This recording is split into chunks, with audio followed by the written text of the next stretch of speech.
الله الرحمن الرحيم نحمده ونصلي ونسلم على رسوله الكريم رب اشرح لي صدري ويسر لي أمري واحلل عقدة من لساني يفقهوا قولي. حضرات محترم، یار لوگ کہتے ہیں کہ ہر وقت رسول کی رٹ کیوں لگائے رکھتے ہو، کبھی اللہ کو بھی یاد کر لیا کرو. میں ان کو کہتا ہوں کہ قرآن مجید تم نے پڑھا ہے، اس کو سمجھا نہیں ہے. جبریل امین جس وقت وَرَفَعْنَا لَكَ ذِكْرَكَ کی آیت لے کر حاضر ہوئے بارگاہ نبی میں، تو پوچھا یا رسول اللہ صلی اللہ علیہ وسلم اس کا مطلب آپ کیا سمجھے ہیں؟ فرمایا جبریل تم ہی بتا دو، بھیجنے والا جانے، تم ہی بتا دو. عرض کیا یا رسول اللہ صلی اللہ علیہ وسلم، رب ذوالجلال والاکرام آپ کو سلام کہتا ہے اور یہ فرماتا ہے کہ اے محبوب، جہاں میرا ذکر ہوگا تیرا بھی ذکر لازماً ہوگا، جہاں میرا ذکر ہوگا تیرا ذکر نہیں ہوگا وہ مجلس مردود ہوگی.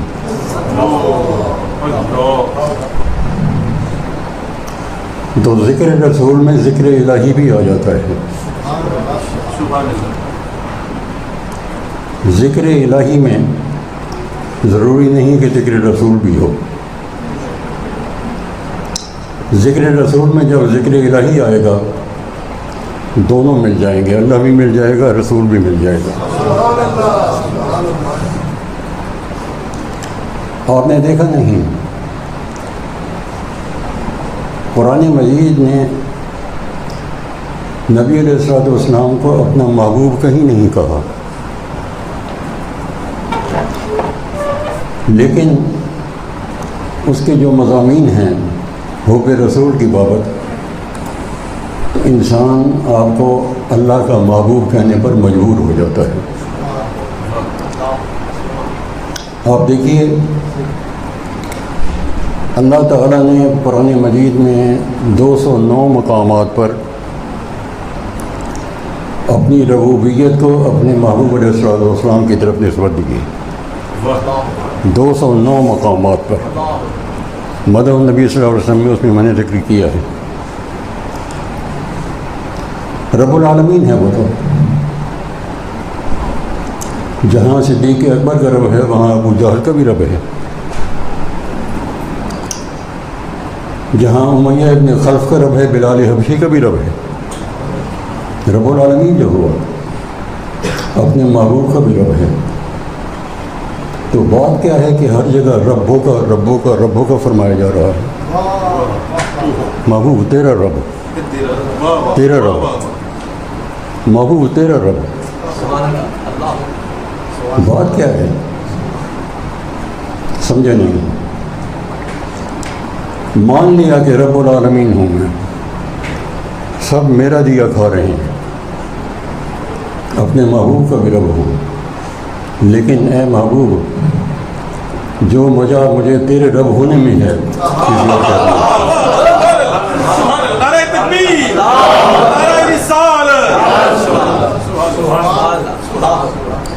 اور سورہ بنی اسرائیل میں تو کمال ہی کر دیا. دوسرا رکو سورہ اسراء جس کو کہتے ہیں 15واں پارہ، فرمایا کُلًّا نُمِدُّ ہؤلاء وہؤلاء من عطاء ربک وما کان عطاء ربک محظورا. ہم ان کی بھی مدد کرتے ہیں، ان کی بھی مدد کرتے ہیں، رائٹسٹ ہوں لیفٹسٹ ہوں سب کی مدد کرتے ہیں. کُلًّا نُمِدُّ ہؤلاء وہؤلاء من عطاء ربک، کیوں مدد کرتے ہیں؟ محبوب تیرے رب کی عطا جو ہوئی. اور وما کان عطاء ربک محظورا، محبوب چاہے آپ اس دنیا میں تشریف فرما رہے ہیں یا رخصت ہو جائیں اس دنیا سے، آپ کے رب کی عطا بند ہونے والی نہیں ہے۔ آپ کے رب کی بما کان عطاء ربک محظورا، معلوم ہوا کہ جو کچھ بھی ہمیں مل رہا ہے آقا علیہ الصلوۃ والسلام کے نارین پاک کا صدقہ ہے۔ بما کان عطاء ربک محظورا۔ پھر آپ دیکھیے قرآن مجید میں 36 مقامات پر اطیعوا اللہ و اطیعوا الرسول کا ذکر آیا ہے۔ 36 مقامات پر، 16 مقامات پر صرف رسول کی اطاعت کا ذکر آیا ہے۔ نقطہ سمجھنے کا ہے، ایمان تازہ ہوگا، ذرا غور کریں بات پہ۔ 36 مقامات پر اطاعت رسول اطاعت الہی دونوں کا اکٹھا ذکر آیا ہے۔ 16 مقامات پر صرف رسول کی اطاعت کا ذکر آیا ہے، لیکن الحمد سے لے کر والناس تک پڑھ ڈالیے، صرف اطاعت الہی کا ذکر کہیں نہیں آیا۔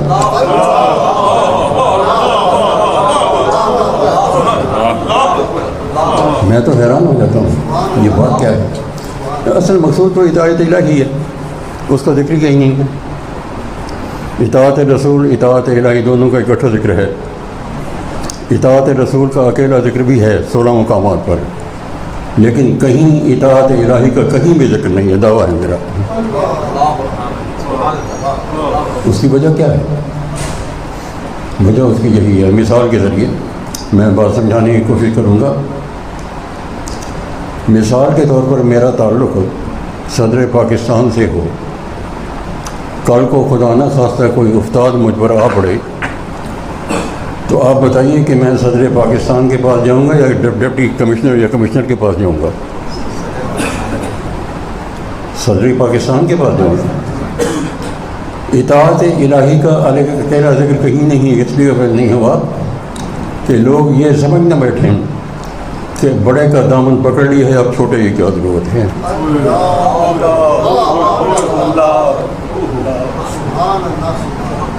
نہیں، مجھ تک پہنچنے کے لیے میرے رسول کا دامن تھامنا ہوگا۔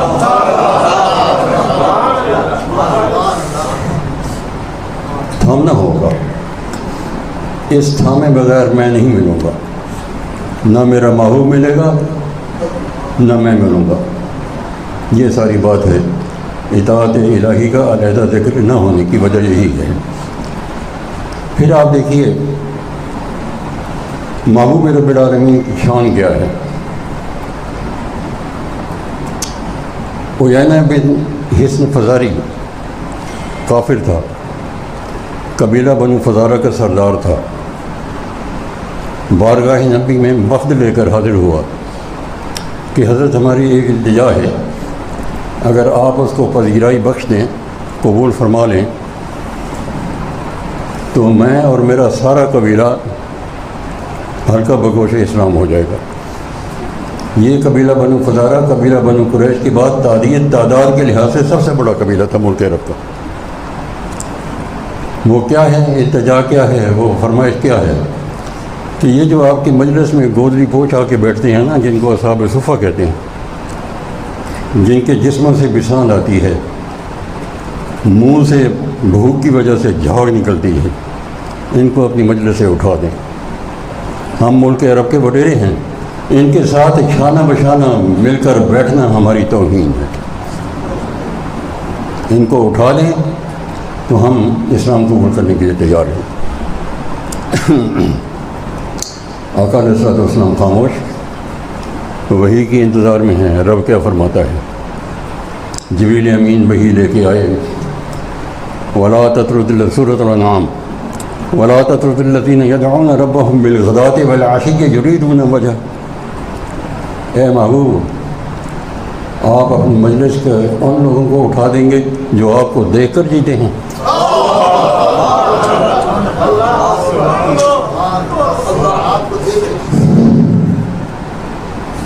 نظروں سے اوجھل ہو جائیں آپ تو ماہی اب آپ کی طرح تڑپنا لگتے ہیں۔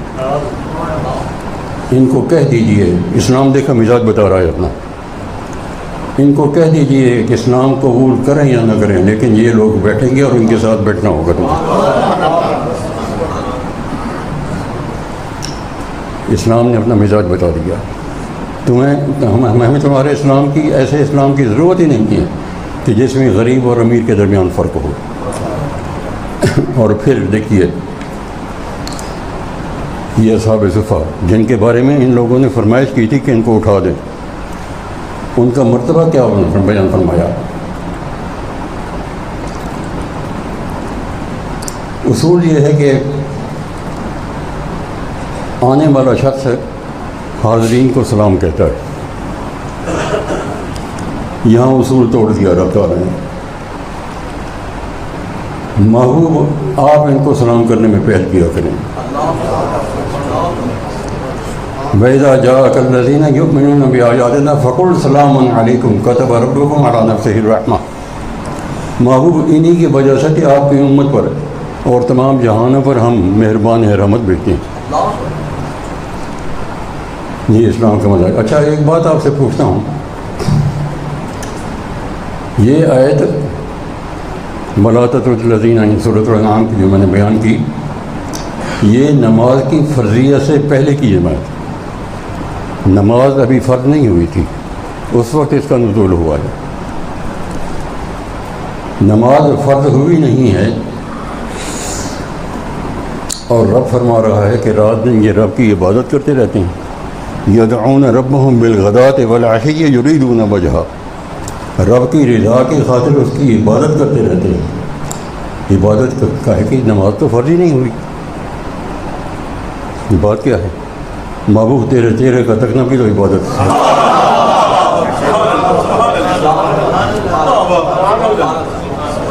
تیرے چہرے کا تکنا بھی تو عبادت ہے۔ دیکھا نہیں آپ نے واقعہ رد شمس، جناب علی کرم اللہ وجہہ کی ایران مبارک آقا علیہ الصلوۃ والسلام کا سر اقدس ہے، آرام فرما رہے ہیں۔ جناب علی کرم اللہ وجہہ کی نماز عصر قضا ہو چکی ہے،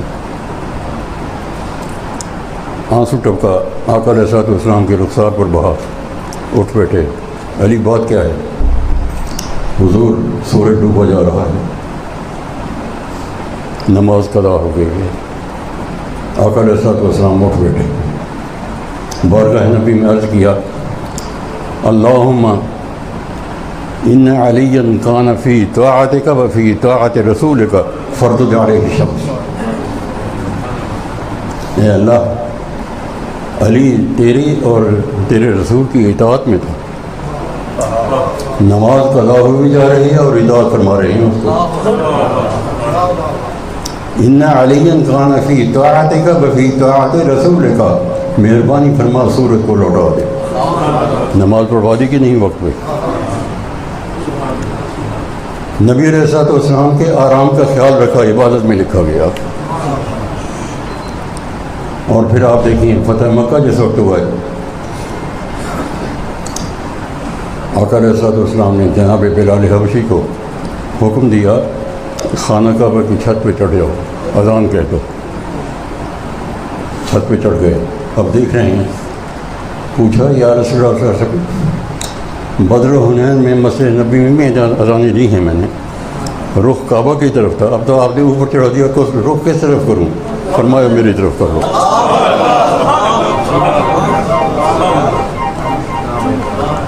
کعبے کا کعبہ ہے نا، کعبے کا کعبہ ہے، رخ میری طرف کر لو۔ اور ذات پاک مصطفیٰ صلی اللہ علیہ وسلم کی دو جہتیں ہیں، ایک جہت بشری ہے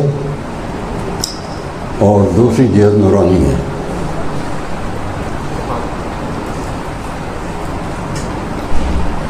کبھی بشری جہت کا غلبہ ہوا تو کبھی نورانی جہت کا غلبہ ہوا۔ بشری جہت کی مثالیں، آقا علیہ الصلوۃ والسلام نے کھایا پیا، سوئے، شادیاں کی، اولاد پیدا ہوئی، یہ بشری جہت ہے۔ اور نورانی جہت معجزات کی دنیا ہے وہ. اب یہ رب تعالیٰ نے دو جہتیں اپنے نبی کو کیوں عطا فرمائیں؟ بشری جہت اس لیے عطا فرمائی اور اس کا غلبہ بعض اوقات کیا تاکہ لوگ میرے نبی کو خدا نہ کہہ سکیں. نورانی جہت کا غلبہ کیا تاکہ لوگ میرے نبی کو اپنے جیسا نہ کہہ سکیں.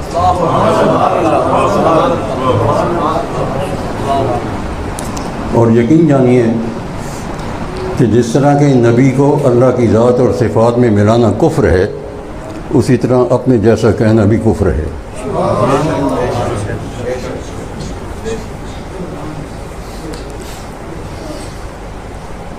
نورانی جہت کی مثالیں کئی ہیں، ایک دو پیش کرتا ہوں میں ایمان کی تازگی کے لیے. ظہر کی نماز پڑھا رہے ہیں مسجد نبوی میں.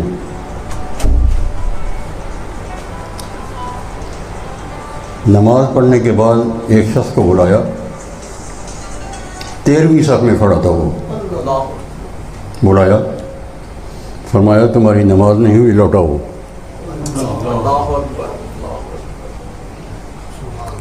تم کیا سمجھتے ہو کہ میں صرف اپنے آگے دیکھ رہا ہوں؟ میں اپنے پیچھے بھی اسی طرح دیکھتا ہوں جس طرح کہ آگے دیکھتا ہوں. نورانی جہت ہے. دوسری مثال اس کی، اما عائشہ صدیقہ رضی اللہ تعالیٰ عنہ کے حجرہ مبارک میں مغرب کی نماز پڑھنے کے بعد آرام فرمائیں. سیدہ فرماتی ہیں کہ میں نے آپ کے نیند کی آواز کو سنا. اس کے بعد آپ اٹھے، نوافل شروع کر دیے. سیدہ نے پوچھا یا رسول اللہ صلی اللہ علیہ وسلم، آپ کا اپنا فرمان ہے کہ جب آدمی کی آنکھ لگ جائے تو نماز وضو ٹوٹ جاتا رہتا ہے. آپ نے وضو نہیں کیا، بھول گئے آپ اور نوافل شروع کر دیں. فرمایا اے نور دیدہ چشم صدیق، ایوکم مثلی، اپنے جیسا سمجھتی ہو. تم لوگ سوتے ہو، تمہاری آنکھیں بھی سوتی ہیں، دل بھی سوتا ہے. اللہ کا نبی سوتا ہے، آنکھیں سوتی ہیں، دل جاگ رہا ہوتا ہے.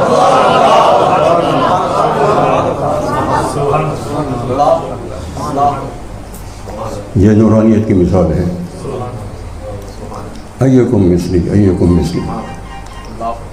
لوگوں نے رٹ لگائی کہ جی ہمارے جیسے ہیں. دلیل پیش کی قرآن مجید کی. قرآن فرما رہا ہے انما انا بشر مثلکم،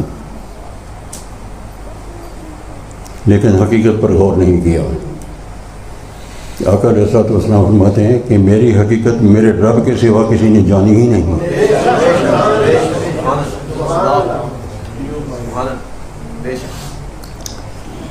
ایکم مثلی. اور پھر آپ دیکھیں کلمہ طیبہ پڑھتے ہیں نا ہم، لا الہ الا اللہ محمد الرسول اللہ. ترجمہ کرتے ہیں ہم، اللہ کے سوا کوئی معبود برحق نہیں ہے اور محمد صلی اللہ علیہ وسلم اللہ کے رسول ہیں. یا تھے، اگر تھے گئے تو کیا ہوگا؟ نماز ایمان سے جاتے رہے. معلوم ہوا کہ اب بھی ہیں وہ. لا الہ الا اللہ محمد الرسول اللہ. اللہ کے بھیجے ہوئے ہیں. رسول کا معنی بھیجا ہوا، نبی کا معنی خبریں دینے والا. نبعون سے ہے. نبعون عربی زبان میں خبر کو کہتے ہیں. سورہ نبا بھی ہے، 30ویں پارے کی پہلی سورت. نبی کا معنی خبریں دینے والا، اور جو نبی کے خبروں کی نفی کرے وہ کیا ہوا؟ قرآن کی نفی ہوئی. اس لیے بعض مفسرین نے جو ترجمہ کیا ہے یا ایھا النبی ہو، اے نبی، یہ نہیں، اے غیب کی خبریں دینے والے. اس میں نبی کا مفہوم بھی آ جاتا ہے، عقیدہ بھی صحیح ہو جاتا ہے۔ اور پھر آپ دیکھیں موٹی سی بات ہے، سورہ تکویر پڑھ کے دیکھ لیں، سورہ تکویر 30واں پارہ۔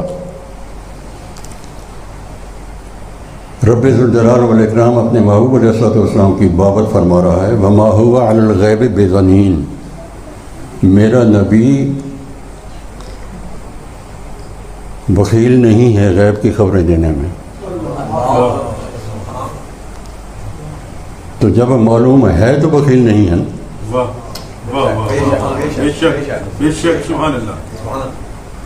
اور پھر سورہ آل عمران میں وما کان اللہ لیطلعکم علی الغیب ولکن اللہ یجتبی من رسلہ من یشاء، اللہ تعالیٰ کی شان نہیں ہے کہ تمہیں اپنے غیب پر مطلع فرما دے، لیکن وہ اپنے رسولوں میں سے جس کو مجتبی بنا لے اس کو علم غیب دیتا ہے۔ یہ مجتبی کس کا لقب ہے؟ نبی علیہ الصلوۃ والسلام کا لقب ہے۔ اشارہ ہے اس طرف میں اپنے نبی کو علم غیب دیتا ہوں۔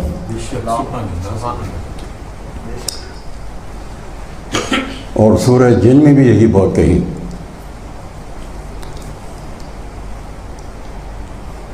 لیکن فرق ہے دونوں میں۔ رب تعالیٰ کے علم میں، نبی کے علم میں زمین و آسمان سے بھی زیادہ کا فرق ہے۔ دونوں کو ایک جیسا نہ سمجھیے ورنہ کفر ہو جائے گا۔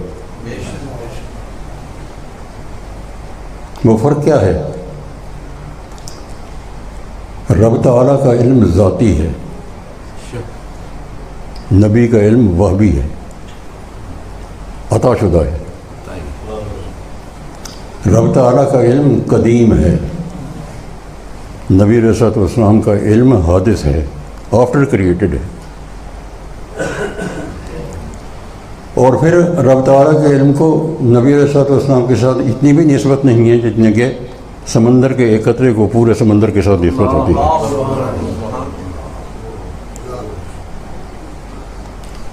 رب تعالیٰ دینے والا، محبوب لینے والا، تو پیٹ میں کچے کیوں پڑتے ہیں بھائی؟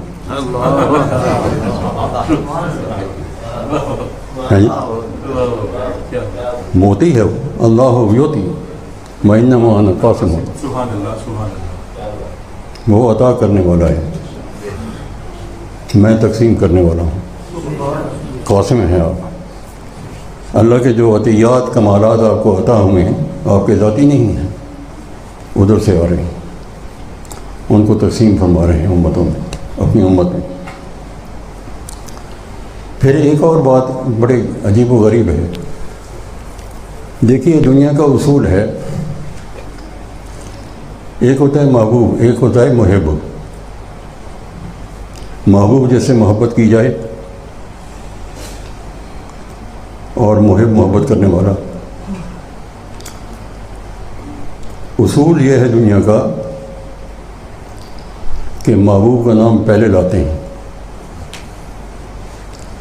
محب کا نام بعد میں ہوتا ہے۔ ہیر رانجھا کیا ہے؟ سسی پنو کیا ہے؟ شیریں فرہاد کیا ہے؟ لیلا مجنو کیا ہے؟ محب کا نام پہلے ہے یا بعد میں ہے؟ پہلے ہے۔ عقل نے سوال کیا باری تعالیٰ، ادھر تو آپ اپنے آپ کو، اپنے نبی علیہ الصلوۃ والسلام کو محبوب فرما رہے ہیں، اپنا محبوب فرما رہے ہیں، اور ادھر کا نام، ان کا نام مؤخر کر دیا، اپنا نام پہلے رکھ دیا، مقدم رکھ دیا۔ شیخ عبدالحق محدث دہلوی رحمۃ اللہ علیہ اشیعۃ اللمعات اپنی کتاب میں فارسی زبان میں ہے، اس عقدے کو حل کیا ہے۔ فرمایا کہ اپنا نام اپنے محبوب کے نام سے پہلے اس لیے رکھا تاکہ میرا نام لے کر دل کی اور زبان کی کثافت جو ہے میل دور ہو جائے، اس کے بعد میرے محبوب کا نام لینا۔ عبدالحق محدث دہلوی رحمۃ اللہ علیہ لکھ رہے ہیں۔ اور پھر اسی سے مفسرین نے نقطہ اخذ کیا کہ حج دو قسم کا ہوتا ہے، پہلی صورت یہ ہے کہ پہلے خانہ کعبہ کی حاضری دی جائے اور اس کے بعد بارگاہ نبی میں حاضری دی جائے، یہ ایک صورت ہے۔ دوسری صورت یہ ہے کہ پہلے بارگاہ نبی میں حاضری دی جائے اور پھر اس کے بعد حج کیا جائے۔ ان دونوں میں افضل کیا ہے؟ حج دونوں طرح ہو جاتا ہے، افضل بات کیا ہے؟ افضل یہی ہے کہ پہلے خانہ کعبہ کا حج کیا جائے، اس کے بعد بارگاہ نبی میں حاضری دی جائے۔ کیوں؟ میرے بندے میرے محبوب کے دربار میں پہنچ رہا ہے تو اپنے گناہوں کی کثافت کو یہاں دور کرتا جاؤ، اس کے بعد حاضری جانا۔ حج دونوں طرح ہو جاتا ہے، لیکن افضلیت اس میں ہے کہ پہلے حج کیا جائے اور پھر اس کے بعد بارگاہ نبی میں حاضری دی جائے۔ اور پھر آپ دیکھیے رب ذوالجلال والاکرام نے سورۃ النساء میں اپنے محبوب علیہ السلام کو برہان ربانی فرمایا، یا ایھا الناس قد جاءکم برہان من ربکم ما انزلنا الیکم نورا مبینا۔ برہان ہے یہ میری۔ برہان کس کو کہتے ہیں؟ ان بریکیبل آرگومنٹ، کوجنٹ آرگومنٹ، ایسی دلیل کہ جس کو توڑا نہ جا سکے، مسکت قسم کی۔ میرے محبوب کی جو حیات طیبہ ہے اس کا ہر گوشہ ایسا ہے کہ جس زاویے سے بھی دشمن بھی اگر دیکھنا چاہے تو کوئی نقص نہیں نکال سکے، جس کے بارے میں سورہ یونس فرمایا گیا، محبوب علیہ السلام ان کو کہہ دیجیے فقط لبثت فیکم عمرا من قبل افلا تعقلون۔ اے کفار مکہ، میں نے 40 سالہ خاموش زندگی تمہیں میں گزاری ہے، کوئی ایک واقعہ ایسا بھی بیان کر دو کہ جو نبوت اور رسالت کی شان کے خلاف ہو۔ فقط لبثت فیکم عمرا من قبل افلا تعقلون، کیا تم میں اتنی سمجھ بوجھ بھی نہیں کی؟ اور پھر آپ دیکھیے آدم علیہ السلام سے لے کر جناب عیسیٰ علیہ السلام تک 1,24,000 یا اس سے بھی زیادہ پیغمبر آئے، رب تعالیٰ نے کسی پیغمبر کی زندگی کی قسم نہیں کھائی۔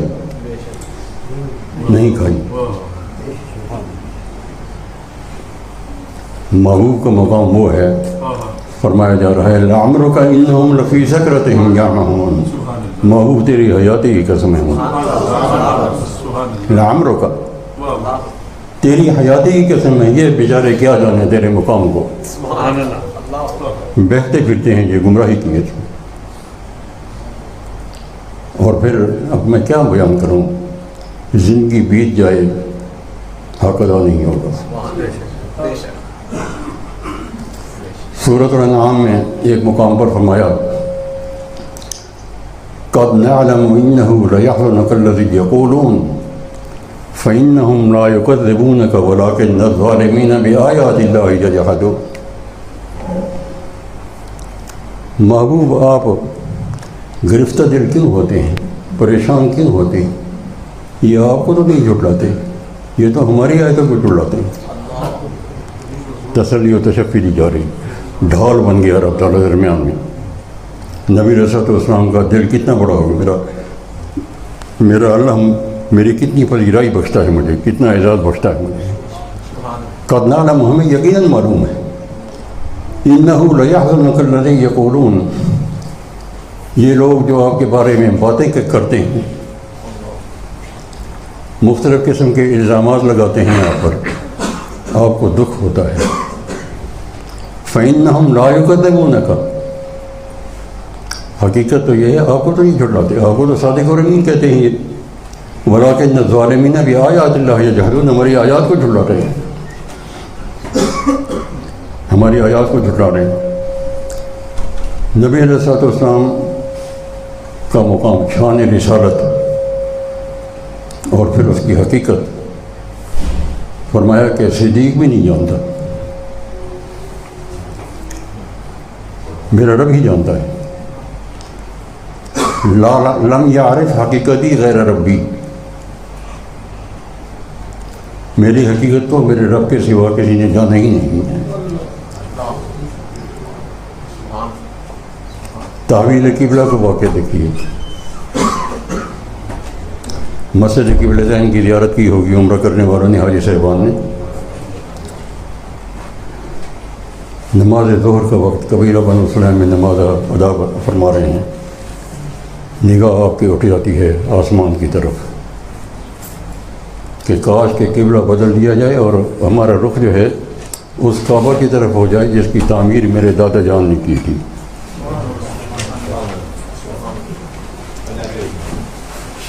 رب نے کیا پیارے انداز میں اس کو بیان فرمایا۔ قد نرى تقلب وجهك في السماء فلنولينك قبلة ترضاها۔ محبوب ہم نے آپ کے چہرہ انور کو آسمان کی طرف اٹھ جانے کو دیکھ لیا ہے، تو کر دیجئے نا رخ اپنا اس طرف جس طرف آپ چاہتے ہیں۔ فلنولينك قبلة ترضاها، کر دیجئے رخ اپنا اس طرف جدھر آپ چاہتے ہیں۔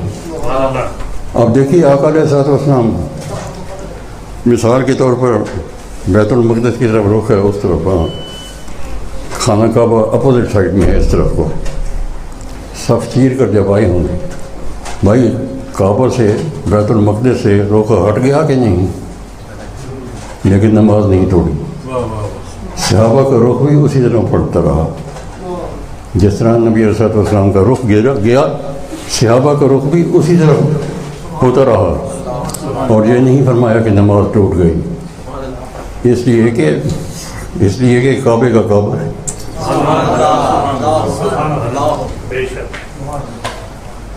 یہ ساری چیزیں جتنی بھی ہیں آقا علیہ الصلوۃ والسلام کے مقام رسالت کو، نبوت کو آشکار کرتی ہیں، جس کو کوئی شخص نہیں سمجھ سکتا اور اس کی رسائی بھی نہیں ہو سکتی۔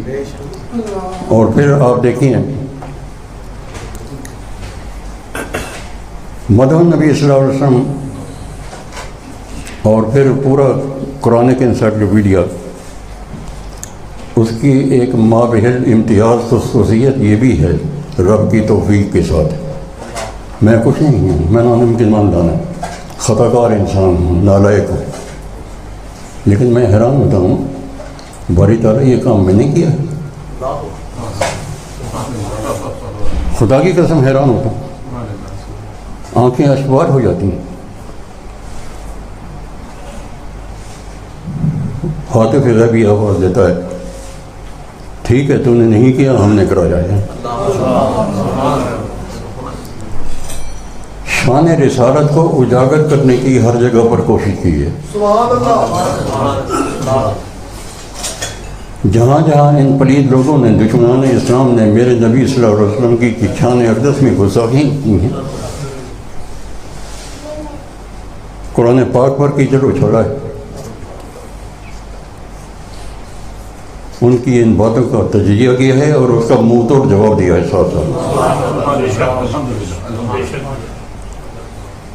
رب تعالیٰ کی بارگاہ میں دعا ہے کہ اس بندہ چیز کی اس کی توفیق کے ساتھ جو کچھ بھی ہوا ہے اپنی بارگاہ عالیہ میں قبول فرمائے، اور آپ سب کے حق میں بھی دعا کرتا ہوں کہ آپ کا یہاں آنا منظور و مقبول ہو، آپ کی تمام مرادیں اللہ تعالیٰ پوری فرمائے۔ دعا ہے کہ اللہ تعالیٰ مجھے ویسا ہی بنا دے جیسے آپ سمجھتے ہیں۔ وما علینا الا البلاغ۔